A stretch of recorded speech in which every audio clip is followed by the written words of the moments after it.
Right. Welcome to our SHG Podcast. I want to thank somebody just before I start. We Charlie for the new intro. It looks class.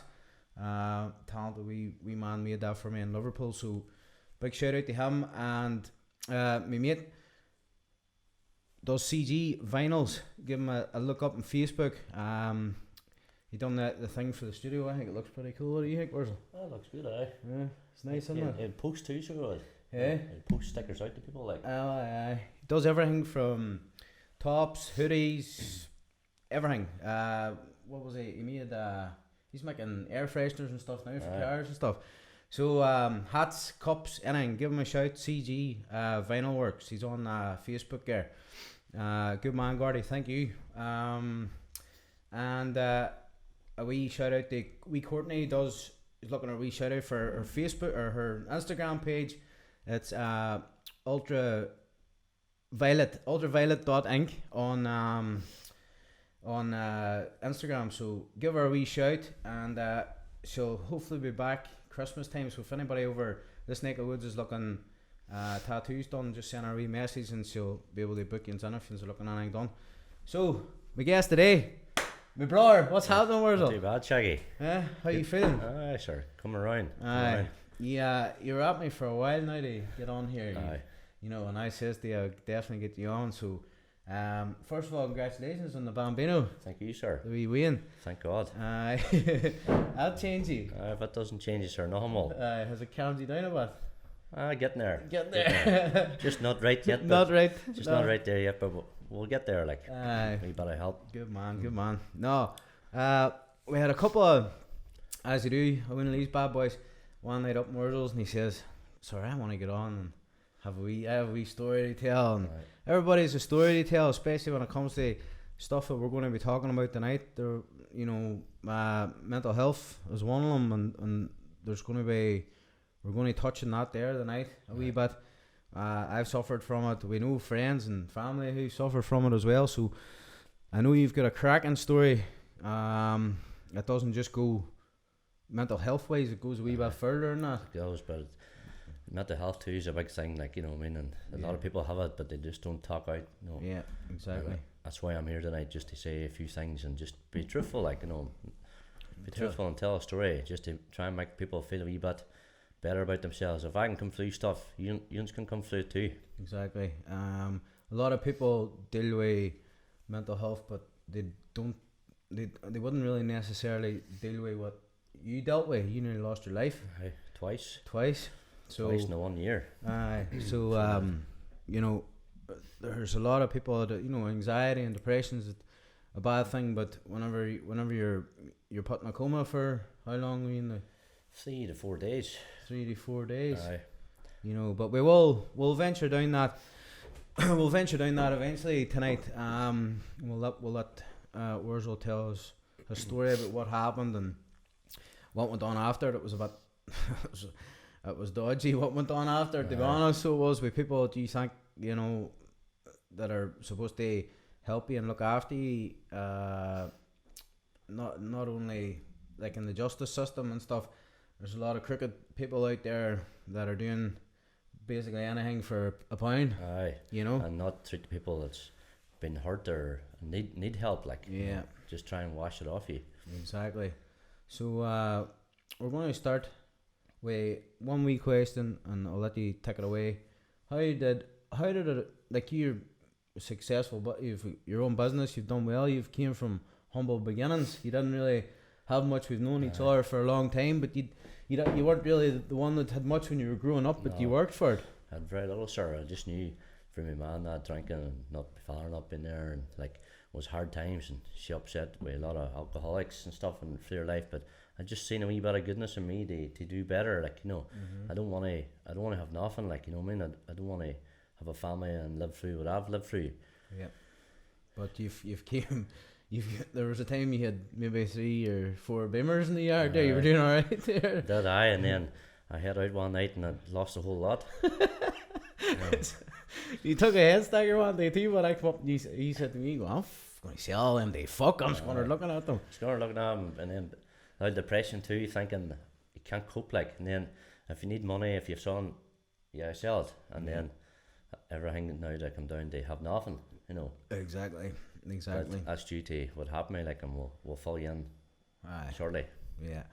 So that there, you started off, and then you went up, and you got, you know, you had your own place that you're working out of, and it was, you know, you had good people around you to help you out as well. A lot of good people about me. At the very start, doing bodywork and all, they thought, oh, that man, give him a year, like, you know. I was out of 10 years there before the accident, and just, you know what, I enjoyed that life, and someday hopefully I can get it back again, you know. But I'll not give up, like, you know. No. And at the minute everything's focused on wee Molly Rose on it. We daughters are it's maybe the happiest man in the world, like. Yeah, exactly. It changes you. I remember even Marie being born, and I remember sitting looking at her, sir, and the wee dark eyes just looking up at you whenever she was born. You're thinking, did you go, oh, Jesus, I made this? I know when she was born too, like a good cry, like. So did I. I've never had a happy cry in about 5 years, like, and that cry meant more to me too. And seeing her, and you know what, it's life changing, like. You're right, sir. You'll be a good father, man. I see you where she's ruined already. So she has. You can't not ruin. How can you be bad to Wayne's, like, you know? She exactly. looks up at you, and she doesn't really cry that much. Like, the only time she'd let her squeal her when she wants a bottle, you know. And then there's a few times that hard to feed her, and she couldn't keep the ball down. Next thing you know, I'm cloud muck head to toe. You know, and I'm still happy, like, you know. I remember lying back one day, they got there in the bed, and I had the wee on my chest, sir. She was only a couple of months, you know, the head all over the place. Wobbly. What looked like some boy coming out of Frank's, you know. So or Granny Annie's. Our Granny Annie's. Saturday night, I had her the chest, and the next thing she's only out there feeding her. With up on my mouth, on my ear, and everything. So she just bucked everywhere. But sure, that's what you love for, Mary. That's a new chapter in my life now, like. You know. Yeah.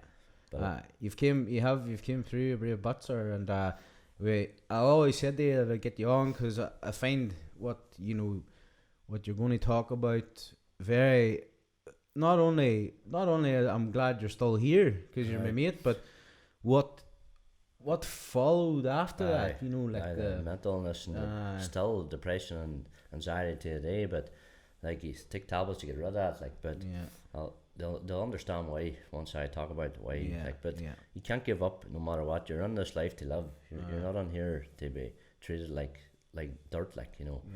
And even though I have been treated like that this last 5 years, and just now I can talk to you, and whoever wants to listen, I'm telling the truth, like, you know. This is a story that needs to come out of me for me to continue on with my chapter in my life. Yeah. So well, I'm glad you're here, man. Anyway, and you're the first one actually it's on in the actual studio. Yes. Nobody else has been in here. No. So you're breaking her in tonight with this story. Thank you very much. You're welcome. Glad to. You're right. So I just want to start off by, you know, obviously, how did that there affect your work after, you know, what happened and stuff? After what, I got stabbed, and I got stabbed in the neck and the throat. Night out, it just deteriorated, like, feeling self-confidence and not being happy and not able to do work and just run the business onto the ground. I just couldn't cope, and I had to shut the place, like, you know, and put me right back to where I am today with nothing. And it's hard to deal with when you've worked so hard something, and then overnight it changes, you know. Yeah. And you did it just hit you one day where you were like, no, I'm not going to let this beat me. I need to get back to my work. I need to make this go again. I tried, sir, and I tried so hard, and every time I went up, I couldn't focus on the shed, because it was times it was very suicidal, like, you know. And I just my mind told me, I said, you know what, it says you can't keep putting yourself through this mental torture, trying to make something work, and it's never going to work because you're not physically, mentally right yet. And then I went and got a job, and the job too, it sort of was okay at the start, and then when the boys started to say a couple of nasty things, and like, I need no more, and I boiled it up, and I overthink, and was driving myself mad that I had to leave the job, because I wasn't happy, and I just couldn't settle, like, it was back into like a relapse again, like, you know. The same thing happening again. I don't want somebody to try to start on your son. like I've been in the hospital for a head injury and a brain injury, and then now to be coming 6 or 8 months down the line in hospital again. A man attacked me down the port like after during the night out when I gets on date. We'll just go on we'll go on to that story now. I'll let you tell it, and then people will understand why. Because if anybody else is watching this, you're probably going, well, what are them boys talking about? You know what I mean? Because why is this happening? So we'll start there, and we'll let you, if you want to take it away and just explain what happened, and you know, then we can chat a bit more about it. Like, well, to start on a good few years ago, it was about 4 or 5 years now, and then I was out one night and came out to the bar, and my uncle or my cousin was there, and we started words, and then he dropped me. So he did, and I fell and hit my head off the ground, fractured my skull and bleeding the brain, and was rushed to hospital, you know, and the police and that, they try to get me to take him up and all, and that's just, hey, anything could happen. I wouldn't put my family through that, like, but if I come out the other side, good fella too, like he is. I was a hard dealing with. Yeah. And then I was going through that to deal with a brain injury and a fractured skull and weak in mind, like short-term memory loss and all, and still affects me to today, like. But and then sort of coming around, getting back up feeling well, and my mates, they said to me, "Mom, we'll go take you out for Sunday," and I says, "Aye, sir, no problem." I'm sort of due it there because I wouldn't come out of the house, I wouldn't leave the room, I wouldn't do nothing, and next thing I went down the port and to a bar and Sunday eating a few beers, and next thing, well, a bit of crack. Next thing you know, this man was running about bullying people and hitting people, and he attacked my wee cousin, and he attacked me, and then he got put out of the bar, and so we never, the police or the buncher, he says we never worry about that troublemaker. He's put out now, he's way home, and I says, I just found the crack. I said, I need no handlings. I just been through enough, and he sort of looked at me like, but he didn't know anyway. But anyway, so we went on our business, and here we decided to leave. Sort of was uncomfortable, and I thought leave. So we were walking up to the car anyway, and here Jimmy says, "Who's that boy?" And I look across. Sort of man came out of nowhere, and at the time I didn't know what weapon I had, but he stabbed me on the neck, and I run, and the blood was pumping out of me, sir, and I'd done that, and I knew it was hurt, like, I knew it was really hurt, like, and so I just took off, chased him. He was breathing heavy, he wasn't too light in his feet, like, where I was lighter in my feet, because I was on his tail. Next thing we turned around, and he got me in the face, you know, jabbed me in the face. As soon as he done that, I just lifted him out of his shoes, just for self-defense, like, and he went down, sir, and he didn't. Last time I seen him, his eyes were around the back of his head, and I'm looking down at him and thinking, why did you do that to me? Like, no, after all I went through. And then my wee mate come up, and he took off my t-shirt and jammed me on the neck to keep the blood. And then your man, he was took away in ambulance before me, and I had to wait 45 minutes for the ambulance coming. And mind Jimmy and Robbie saying to the police, "Oh, should put him in the car and take him to Coleraine," and they says, "No, I'm not dirty in my fucking car."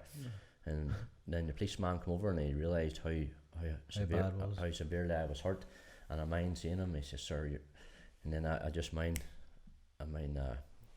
waking up maybe and seeing this like it was on the theatre, you know, must have been getting stitched up or whatever, but and then I was out cold, like, in the coma, or so just coma, because my gullet, the swelling in my neck was closing my one pipe, and I had pictures now with pipes all down inside my throat, and like it was a rough time, and you know, and I was in a coma for about 3 days, and intensive care for a week, and you know, Coleraine Hospital. So, but that was all that was after what had happened the first time. That was 8 months. Did you say after? Eight months after I got a brain injury. Yeah. You know, and it has affected me. The brain injury affected me big time. Like, but I still was slow getting back on my feet. You know, but I was slow introducing myself back into anxiety, where people, they try and meet people and try to be in bars. I would never, you know.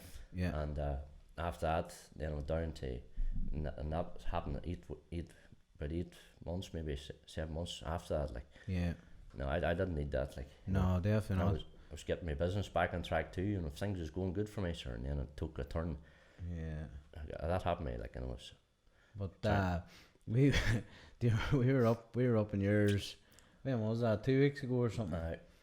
And first of all, you think your house is haunted, don't you? Sir, We scared the shit. me and my woman get a house together, and I tell you what, it's the worst fucking house I ever had. Pat you, see if you're not mentally strong, I'll pat you clean out. So like, I went up there for a drink a few weeks back. it's always good to see you too. Like, We had a good crack. it was always good to see you because at least the ghost wasn't alone then. I know. And he says, he said to me, we were sitting. It was early hours in the morning, like, and we were sitting in the beers. This is how long we sat. The beers was even running out, and I think we only had a win of beers left. But we started anyway, and we started chatting. And pull you out there. I mean, like, here, that's her. Yes, sir. That's her. And we were chatting, and Worzel turned around. He says to me, he goes, "Sir, I was lying. I don't know if I was dreaming or it was real or what." He says, "But I asked God for help when I was in that coma." And he says, "And God didn't help me, so I asked the other boy down below." The devil. The devil. He says, "The devil asked him for help." And he says, "Which one? What was it? Who came first?" I says well, the head engine of mine falling from the clouds just like I was rejected from heaven. And then I mind waking up in a coma, or I don't know if I was dreaming or sick, whatever, but I mind waking up and I was in this room, like, with all these different, must be the theatre room or recovery, I'm not too sure. But anyway, I even asked the Lord for help, and I asked the devil for help, and all of a sudden, here in this dream, I was like, this fella come to me, like, full of tattoos, red, and flames all through him, and like a dark face, but with red eyes, you know, very, very well at himself, and all I mind seeing him is like he was pulling something off his arm, and they touched me in the back of the head. I had a bald patch in the back of my head, and the hair was all singed when I woke out of the coma, and it was a hard thing to deal with, and I thought, oh, am I dreaming here? I seen a hard thing to talk to, like, but I seen that, and it's been haunting me ever since, like. You said about that you seen him, like, pull something off his arm. Like, I know you were in a coma and people see some mad things, but whenever you woke up, you know, the fact that the fact that I had a bald patch in the back of my head. What was alopecia? Was it? I was like alopecia for aesthetic, but for me seeing him doing what he done, and him stand there and him help me, like, it touched me in the back of the head to give me another chance of life, because I was in bad. Now all like the you know, the believers and Satan and the devil be all on here now. Sure, I do. Oh my God. No, but I do believe that he has, like, I asked him for help and he helped me, like, you know, and I was glad I'm still alive today. But I tell you, I'd see to come to be able to tell somebody, and for him to come and stand in front of me, and even there was a nurse there too, and I was like she was sort of helping him and helping me to stay calm, because I freaked out a bit, and then just done that, sir, like, it just sort of bit of like a skin or something, it just touched me, and I just, and I was hit, it was gone, away it went, and I seen her and she was still there, like, and she said to me, "You alright?" And I says, "I hope so." You know, he sold your soul, and that was that, sir. I was me gone again, and then my old boy, he minds, he says, "Sir, you're crying and you're sleeping, you're, you know, doing a lot of strange things." And I said, "Sir, you know what, see what I seen in my sleep." I said, "No, it's like he just walked in and helped me, and just woof, away went." But it was the size of him, the muscly, and the tattoos, red flame tattoos all through him, like, and the dark face, and these big beady red eyes, just, you know. And I just fucking thought, fuck. You were telling me that too in the house. I said, but that's true, like, you know what I mean? That's true, and, you know, like, I've been rejected. Like, I felt at the time I got the head injury, I mind falling down through clouds, and then I asked the Lord to help me, and I never got no help, and then I asked it to him at the same time, and he was the first one to jump on. He'd always be the first boy to jump on that. So, but you know what? I was glad if he helped me. I'm here today, like, you know what I mean? But it's still, I kept that boiling up for a long time, and you're the only boy I told about that, like. exactly. And I'm telling everybody now about it. That's sir. Whenever you were telling me what, sometimes whenever we are having a drink, you'd wind me up half time. I thought maybe you were, but no, I knew by the look in your eyes, you were fucking serious. You were looking over me and you're going, sir, I'm telling you, that's fucking happening. I'm serious, and sir, when the tears come to my eyes, you knew, Shaggy, like, you know what I mean. When I was telling you, I knew it was I real. just had to tell somebody, sir, and I felt good telling you about it because it's out of my system, and people may think you're not wise and all, but sir, I tell you what, I'm sure there are people out there has seen things. It's like a boy said to me the other day, they read a story one time about him going round a corner in a car and somebody walked out in front of him like it was a ghost, and then nothing of it, I'm ringing up, the boy says, no, there was somebody killed there years ago, and he appears now and again. But some people would say, I think you're not wise, like, but there is stuff I think out there. It's just, I know myself, I would never believe it, but when I seen him come to me and help me, I believe it.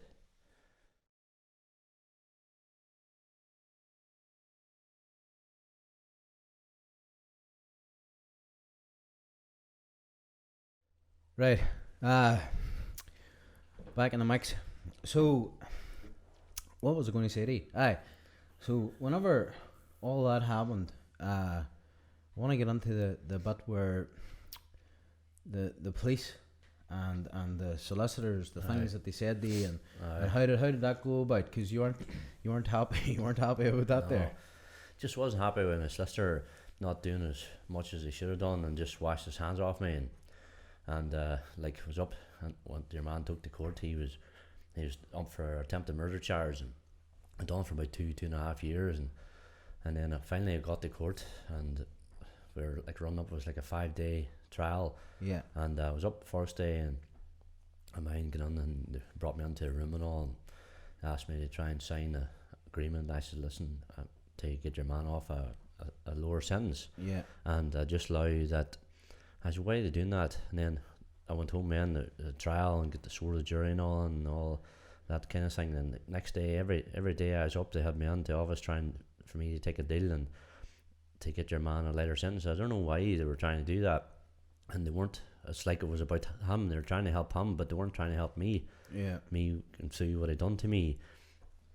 And the last day I was up in the trial, I had to go forward, and they even said to me, says, "Oh, you'll go down the road with a check in your pocket today if you sign this deal with a barrister." And I says, "Sir," I says, "not about money." I says, "He already upset my life." I says, "My business, I shut my business, and he wrecked my life." And I says, "It's not about money." I says, "About if I take this deal to this man, and he gets out and he does this to another person, that I fucking ruin their life too. I don't want them to ruin their life." I said, "They done what he done, and he should be punished." And your man, they treated me like shit, and like I was meant to take a deal and all. And I says, "No," I said, "not." And then end up he had to plead guilty. Yeah. And he got 3 years. He got 18 months and time, and then 18 months out, and license for attempted murder. Like, it was, they dropped the charge even on the day, and I just couldn't get it around my head why they would try and get me to take a deal to let him off for lower sentences, like a kick in the teeth. And I was just treated unfairly, and my solicitors and all too, just pushing forward to do that, and the barristers trying to and then I come out and got counsel, and I still never really get help, and it's like I'm only really getting out by the rawness, the depression, the thing. Still suffer from that, like, but I just still can't get my head around why people wouldn't help me. And victim support too, they tried to get compensation for my injuries, and they says I wasn't entitled to it, and they pushed everything under the mat too, and just told me more or less be on your way. And it's like I'm left alone, and I'm left to suffer and live with these injuries with that man done to me. Like, so basically it was like, did you not even question yourself or ask yourself why or what, why they were doing that, or did you have an inkling of maybe, was there something behind the scenes that was going on that maybe you didn't know, or anything? I think it was maybe he was giving too much information or something, but they were there to protect him and then not me. And I know I have a hard out life and all, but sir, I didn't need that what that man done to me, and I didn't need what they done to me either. Try and treat me like, try and make me shite and make me feel uncomfortable, and fuck that. Just to protect the man that attacked me, you know. And who does them kind of things? Like I'm a human being.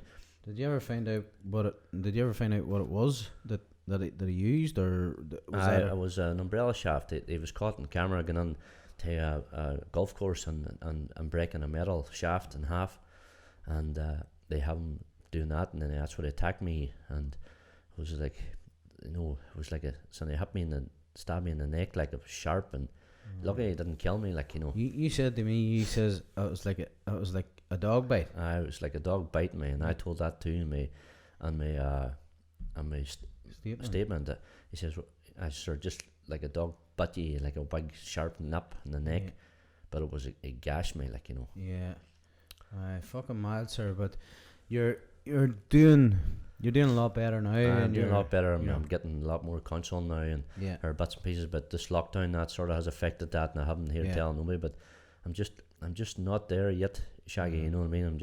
I know I do suffer every day. Like I've tried to commit suicide numerous of times after that, and only my wee daughter now is on the planet, and you know what, it gives me a bit more heart to live. And like I'm living for her, I'm living for my woman. Yeah. And I'm just trying to get up back on my feet, but some days you wake up and your life will just be turned completely upside down, and you don't know why. Yeah. It's just because you're suffering with depression and anxiety and post-traumatic stress and trauma. Like it's a hard thing to shake off. Yeah. But you're doing good. I know many times in the activities and the things we've done and drank and partying, jet ski, and done all that carry on. You know what? Like, I helped you and you helped me in your hard times, and it's nice to have somebody there that sort of gives you a shoulder to cry on, and sometimes it's nice to talk about it, and that's why I'm feeling I'll go away here tonight and I'll feel better by talking about this, because it's something I never did talk about. Yeah. And it's just the way life is. Like,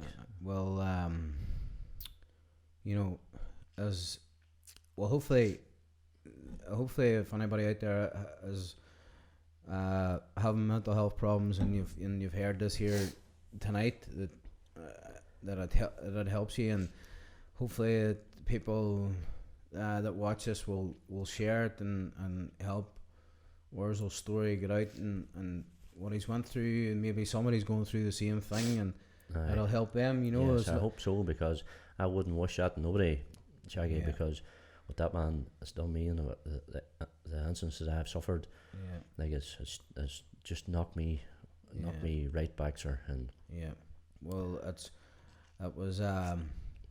it was good to get you on, bro, and thank you for coming on and sharing your story. Hopefully we'll get this edited and up next week, so everybody can see it.